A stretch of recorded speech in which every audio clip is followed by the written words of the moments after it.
Today is Trinity Sunday, which is always celebrated on the first Sunday after Pentecost when the Spirit is outpoured. Recent decades have seen an explosion of theological work on the doctrine of the Trinity, a concept of God that is utterly incomprehensible to most people, let's be frank.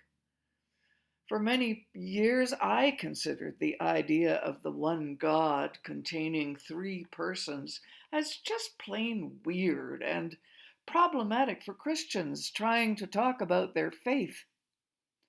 However, today it has returned to the center of my own thinking, as well as in the reflections of numerous leading Catholic, Orthodox, and Protestant theologians. This is because of what we are learning through science about our universe. This surge of interest in the Trinity comes in part from the urgent need we are experiencing in our times to reconceive and comprehend the relationality of the universe and of the human person. Everything is connected, every cell, every atom. The social trinity has surged to the forefront of theological reflection as a paradigm for what it means to be human, like Jesus. And Jesus, as part of the Trinity, helps us to recognize the diversity of humanity. Jesus himself, as a Palestinian Jew, was very likely a person of color. He helps us relate humanely to others with all their differences and their complexities. To say that God is triune is to mean that God is diverse and social in God's very nature.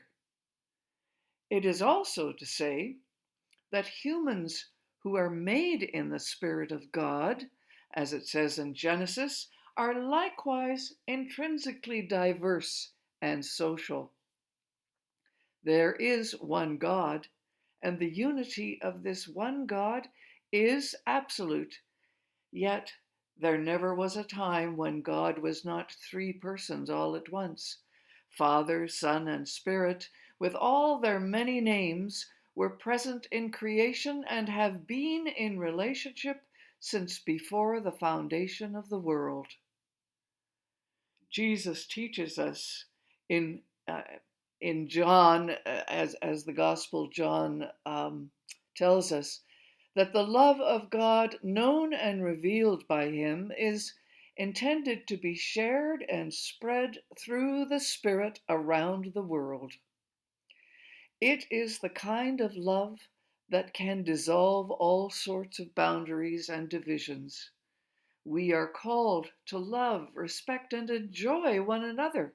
We are able to trust by faith that in the future of humanity, all the tragedy and difficulty and limits of our relationships will be overcome at last. Which brings us, of course, to what is happening in our world right now. All the moments that lead to a tragedy like the murder of George Floyd and the racism of Amy Cooper will be overcome.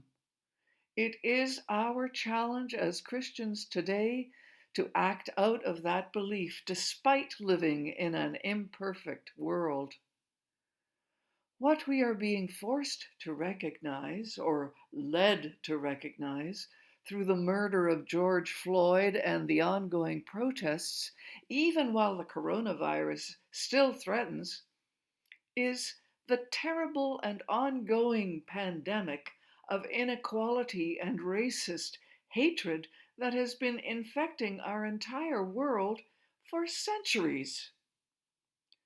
Along with the shocking murder of George Floyd under the crushing knee of a white police officer in full daylight and public view, there has been a monumental and persistent outpouring of anger and pain and resistance in our streets.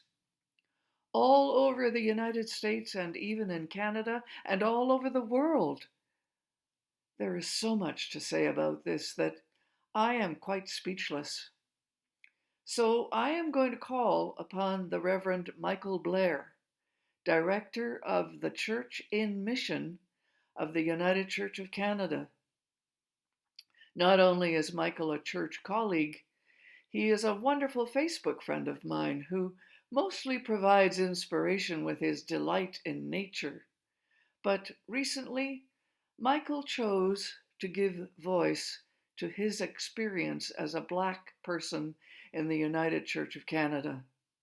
And it is what we need to hear in this moment. So let me read to you what Michael said. I need you to know that George Floyd's cry, "I can't breathe," is a daily reality for many of us Black folks. You also need to know that your silence at the systemic and unending racism that Black folks experience daily is in itself an act of the knee to the neck. I can't breathe. When you leave it to me to name the racism that is in your face, yet you keep silent.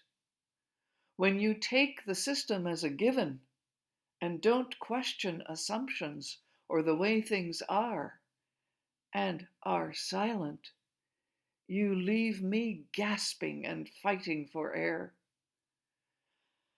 I can't breathe when you want me to represent people like me, and you do not ask why there are so few people like me around, and you keep silent. I can't breathe when you dismiss me by not seeing color. Your silence is a knee to my neck. I can't breathe when you see pictures of the institutions you are a part of that only show white people, and you stay silent and don't ask why. I can't breathe when you tell me we all have red blood and diminish my experience. If you are serious about taking steps to name anti-Black racism and stand against racial violence, not just the physical, then your starting point must be a commitment to stay silent no more. I hear you, Michael. Thank you for sharing your experience with us. People of St. John's and people everywhere, what we all need to do is speak up in coffee shops and in the friendly conversations we have on the street or around our dinner tables when racist jokes are told. We need to ask questions in council meetings and professional conferences where most of the people involved are white. Why is that? Let us stay silent no more. Not at church, not in our homes, not at the corner coffee shop where, sorry to say, even in the charming little village of Elmvale, I have been told, retired policemen share hatred through their stories and their jokes. Let us be silent no more, people. Let us be silent no more. Amen.